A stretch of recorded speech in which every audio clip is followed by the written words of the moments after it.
Bismillahirrahmanirrahim. Assalamualaikum warahmatullahi wabarakatuh dan juga selamat sejahtera. Sekarang kita akan masuk jam kedua sistem kewangan. Kita sambung daripada jam pertama iaitu jenis-jenis dan fungsi institusi kewangan, perbankan dan bukan perbankan, dan masih lagi topik 5.1. Institusi kewangan adalah syarikat-syarikat kewangan yang kegiatan utamanya adalah mengumpulkan wang dari masyarakat dan perusahaan, dan selepas itu meminjamkan semula wang tersebut kepada pihak-pihak yang memerlukannya. Institusi ini menawarkan pulangan melebihi purata yang wajar. Maksudnya ada untung dan perlindungan portfolio kepada pelabur. Institusi ini juga menawarkan kemudahan untuk aktiviti perlindungan nilai yang boleh menghasilkan pembiayaan yang cekap untuk portfolio pelaburan. Di Malaysia, institusi ini terbahagi kepada dua iaitu perbankan dan juga bukan perbankan. Institusi perbankan kita kategorikan kepada Bank Negara Malaysia, Bank Perdagangan, Bank Pelaburan dan Bank Islam. Yang kedua, institusi kewangan bukan perbankan ada banyak, tetapi dalam silibus kita cover syarikat insurans, institusi kewangan pembangunan, lembaga tabung haji, kumpulan wang persaraan dan juga bank simpanan nasional. Ini adalah Bank Negara Malaysia. Sila baca sedikit profil tentang Gubernur yang terkini Bank Negara iaitu Datuk Nur Syamsiah Muhammad Yunus. Okey, teruskan. Okey, Bank Negara Malaysia ditubuhkan pada 26 Januari 1959 di bawah Akta Bank Negara Malaysia 1958 dan berlaku pindaan pada tahun 1994. BNM, singkatan bagi Bank Negara Malaysia, adalah sebuah badan berkanun yang dimiliki sepenuhnya oleh Kerajaan Malaysia. Diketuai oleh seorang gubernur yang melapor terus kepada Menteri Kewangan Malaysia dan memaklumkan hal-hal berkaitan dengan dasar-dasar sektor moneteri dan kewangan kepada Menteri Kewangan. Secara umumnya, Bank Negara Malaysia adalah untuk menggalakkan, tugas utamanya, untuk menggalakkan kestabilan moneteri dan kewangan bagi menyediakan persekitaran yang kondusif untuk pertumbuhan ekonomi Malaysia yang mampan. Ini adalah fungsi-fungsi Bank Negara Malaysia yang mana setiap pelajar harus ingat. Untuk yang pertama, fungsinya adalah untuk merumus dan mengendalikan dasar moneteri di Malaysia. Yang kedua, mengeluarkan mata wang ringgit di Malaysia. Untuk yang ketiga, untuk mengawal selia dan menyelia institusi kewangan yang tertakluk kepada undang-undang yang dikuatkuasakan oleh bank. Yang keempat, untuk mengadakan pengawasan ke atas pasaran wang dan pasaran pertukaran asing. Dan yang kelima, untuk menjalankan pengawasan ke atas sistem pembayaran. Seterusnya, kita pergi kepada Bank Perdagangan. Bank Perdagangan adalah institusi kewangan yang terbesar dan terpenting dalam sistem perbankan. Selalunya ia dimiliki oleh pihak swasta dan aktivitinya adalah berteraskan keuntungan. Di Malaysia, kaedah perbankan konvensional mengamalkan urusan berdasarkan kadar faedah dan dikawal oleh Akta Perkhidmatan Kewangan 2013 dan juga menerima deposit tetap. Contoh-contoh bank adalah seperti yang dinyatakan Maybank, CIMB, RHB dan banyak lagi lah. Ini adalah contoh-contoh bank yang ada di Malaysia setakat 2020. Okey, ada banyak. Mungkin ada pelajar yang familiar, ada yang tidak familiar, terpulang. Sila baca dan sila perhatikan betul-betul. Baik, apakah fungsi-fungsi bank perdagangan? Ada 7. Yang pertama adalah mengumpul tabungan. Mengutip deposit lah, mengumpul tabungan ya. Yang kedua, memberi kredit atau pinjaman kepada pihak yang wajar menerimanya. Ada kelayakan untuk terima pinjaman. Yang ketiga, melicinkan mekanisme pembayaran. Yang keempat, memudahkan kaedah pembayaran dan pembiayaan perdagangan antarabangsa.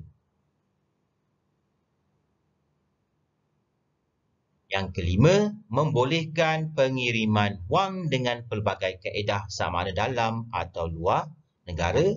Yang keenam, menyediakan peti keselamatan peribadi untuk para pelanggan. Dan yang ketujuh, selain itu mereka juga mempunyai perkhidmatan-perkhidmatan lain seperti kemudahan kredit cawangan, dispenser wang tunai, peti simpanan keselamatan dan peti simpanan malam. Institusi kewangan perbankan yang ketiga kita namakan Bank Islam atau Islamic. Ianya adalah institusi perbankan yang diwujudkan untuk menyediakan kemudahan dan perkhidmatan bank yang berlandaskan hukum syarak. Hukum syarak adalah hukum yang mengikut Al-Quran dan juga hadis. Contoh, bank yang ada di Malaysia adalah Bank Islam Malaysia Berhad, Bank Muamalat, Affin Islamic Bank Berhad dan juga lain-lain bank perdagangan yang mengamalkan sistem perbankan Islam. Seterusnya, kemudahan yang disediakan adalah sama dengan bank konvensional yang lain kecuali perkhidmatannya adalah berlandaskan prinsip syarak ataupun patuh syariah. Dan seterusnya, kaedah perbankan Islamik dikawal oleh Akta Perkhidmatan Kewangan Islam 2013. Ini adalah dua bank Islam yang terkenal di Malaysia iaitu Bank Islam dan juga Bank Muamalat Logo lah. Apakah fungsi-fungsi perbankan Islamik? Mungkin istilahnya adalah berbunyi Arab tapi fungsinya lebih kurang sama macam konvensional lah, cuma ia patuh syariah. Yang pertama Al-Wadiah atau kita panggil akaun simpanan dan juga akaun semasa. Bertindak sebagai pemegang amanah deposit tunai penabung-penabungnya. Dividen dibayar jika bank memperolehi keuntungan. Yang kedua adalah prinsip Al-Murabahah. Bank membeli harta benda untuk pelanggannya. Harta benda tersebut dijual kepada pelanggannya pada harga yang lebih tinggi, iaitu harga belian plus untung. Ini adalah konsep sewa beli. Pelanggan akan menjelaskan bayaran secara ansuran mengikut perjanjian. Yang ketiga, Al-Musyarakah. Yang ketiga, bank menyumbang sebagai modal untuk membiayai projek pelanggannya. Bank dan peminjam berkongsi pengurusan, pembahagian keuntungan atau kerugian berdasarkan nisbah sumbangan modal yang dipersetujui. Lain-lain perbankan Islam yang kita tidak jelaskan iaitu terdapat deposit tetap, dipanggil Al-Mudarabah juga, pembiayaan projek, pajakan atau Al-Ijarah, sewa beli buy bitaman ajil, pinjaman khas, Qardul Hasan dan lain-lain lagi. Baik, institusi bank yang keempat adalah bank pelaburan. Institusi kewangan yang membantu individu, badan korporat dan kerajaan memperolehi modal dengan bertindak sebagai ejen kepada pelanggan di dalam terbitan security. Terbitan security adalah terbitan saham. Bank pelaburan juga menerbitkan dan menyenaraikan saham dan menguruskan portfolio pelaburan. Contoh-contoh bank pelaburan di Malaysia adalah Affin Investment Bank, CIMB Investment Bank, RHB Investment Bank dan juga Kenanga Investment Bank. Berikut adalah bank-bank pelaburan yang ada di Malaysia dan beserta broker-broker pelaburan. Baik, seterusnya.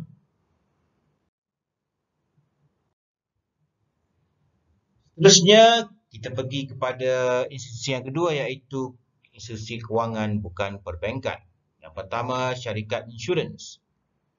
Syarikat insurans merupakan perusahaan swasta yang menghasilkan keuntungan dengan menawarkan perlindungan terhadap risiko kepada pelanggan. Sebagai balasan, pelanggan dikenakan bayaran dalam bentuk premium. Syarikat ini aktif dalam pasaran modal dengan melaburkan sebahagian daripada kumpulan wangnya dalam sekuriti kerajaan atau sekuriti syarikat.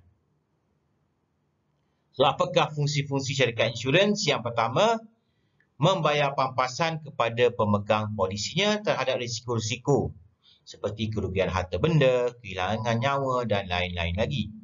Yang kedua, menggerakkan pembangunan ekonomi negara dengan pelaburan dana premium yang diterima dalam surat jaminan kerajaan, surat jaminan korporat, harta tetap dan lain-lain. Institusi yang kedua adalah institusi kewangan pembangunan.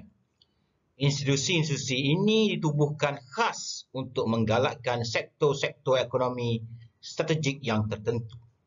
Fungsi-fungsinya adalah khusus dalam penyediaan pinjaman jangka sederhana dan panjang, modal ekuiti dan jaminan untuk pinjaman. Yang kedua, menyediakan perkhidmatan perunding dan nasihat dalam pengenalpastian dan pembangunan projek-projek baru, di samping nasihat dan bantuan kewangan, teknikal dan juga pengurusan. Okey. Contoh-contoh institusi kewangan pembangunan adalah Bank Pembangunan Malaysia Berhad, Agrobank ataupun nama-lamanya Bank Pertanian Malaysia, SME Bank. Ini adalah bank perusahaan kecil dan sederhana, Exim Bank, Export Import Bank. Okey. Ini adalah contoh-contoh kepada institusi pembangunan kewangan. Yang ketiga adalah Lembaga Tabung Haji. Ditubuhkan pada 30 September 1963. Tujuan utama adalah membolehkan orang Islam menabung bagi menunaikan fardu haji. Ia juga membolehkan orang Islam mengambil bahagian yang berkesan dalam bidang penanaman modal melalui cara yang halal di sisi Islam.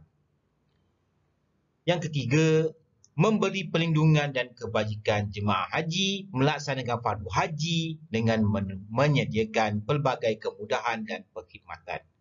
Fungsi-fungsi Lembaga Tabung Haji ialah yang pertama, menguruskan perjalanan haji bagi umat Islam.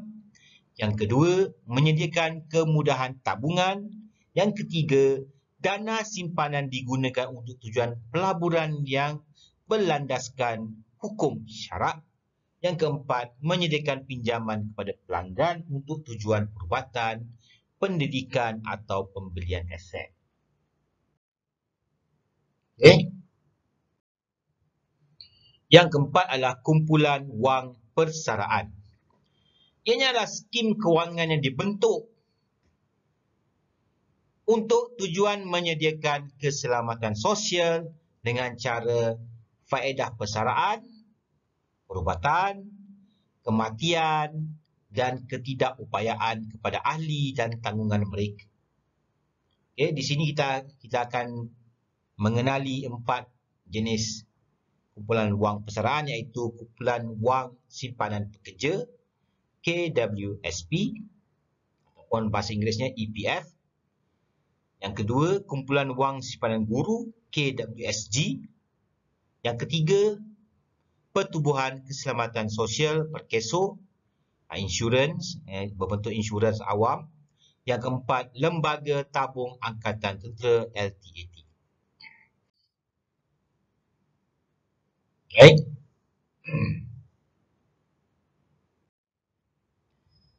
Okay, fungsi-fungsi kumpulan wang persaraan ialah yang pertama, pengurusan caruman. Caruman ni simpanan, deposit. Daripada kerajaan persekutuan, badan berkanun, pihak berkuasa tempatan dan agensi-agensi lain.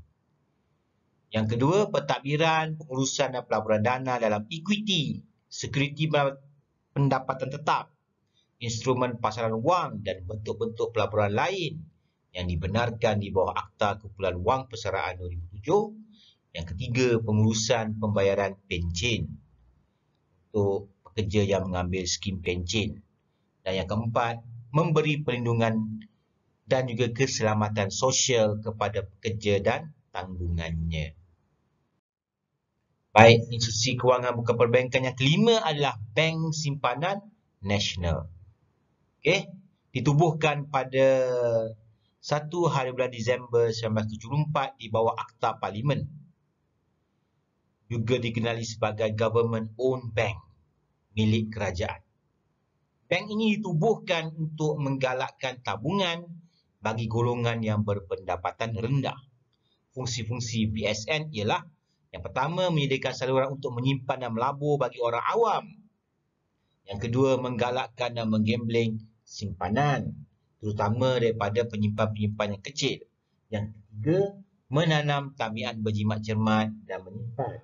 Yang keempat, menggunakan dana bank untuk pelaburan termasuk membiayai pembangunan ekonomi negara.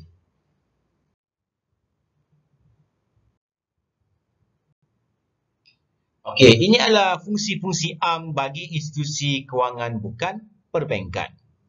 Yang pertama, menerima deposit. Sama seperti bank-bank perdagangan. Contohnya, akaun tabungan BSN mempunyai akaun simpanan, premium tabungan yang diterima oleh syarikat insurans dan juga lembaga tabung haji menerima deposit atau simpanan daripada akaun tabungan daripada umat Islam untuk mengerjakan haji. Yang kedua, menggalakkan tabungan. Sebagai contoh, yang pertama, menyediakan perkhidmatan simpanan wang terjamin yang dijamin oleh kerajaan. Yang kedua, menawarkan pulangan yang menguntungkan. Jadi menimbulkan minat masyarakat untuk menabung.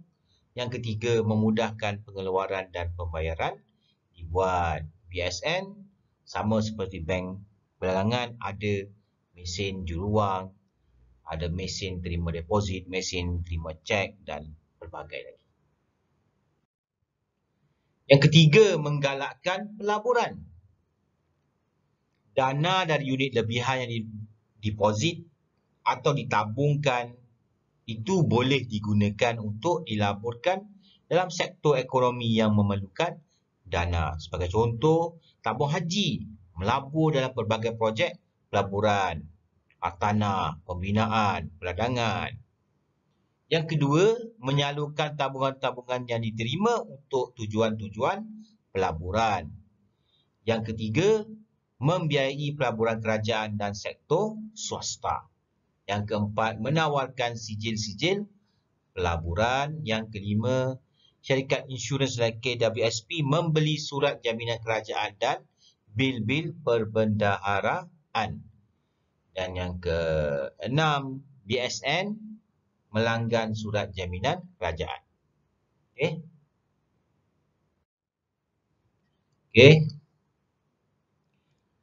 Dan seterusnya yang keempat, sumber kewangan kepada pasaran modal negara, pasaran saham lah, pasaran modal. Institusi yang menerima deposit tabungan dan pelaburan boleh menyumbang dan menyediakan dana ke dalam pasaran modal dalam bentuk saham atau sekuriti hutang. Jadi, ianya dapat mengurangkan pergantungan negara kepada sumber kewangan antarabangsa.